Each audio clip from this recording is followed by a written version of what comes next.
কোটা আন্দোলনের সাথে ছিলাম এবং সমন্বয়কদের একজন।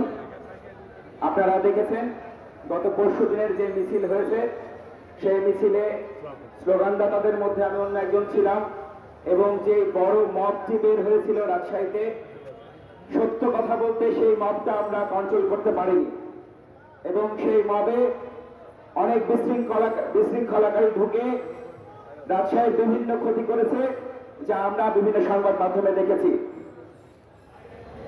কারা এরা বা কিভাবে তারা সাধারণ শিক্ষার্থীদের মধ্যে ঢুকে এই বিশৃঙ্খলা তৈরি করলো, সেই যারা আমাদের নিয়ন্ত্রণের মধ্যে নেই।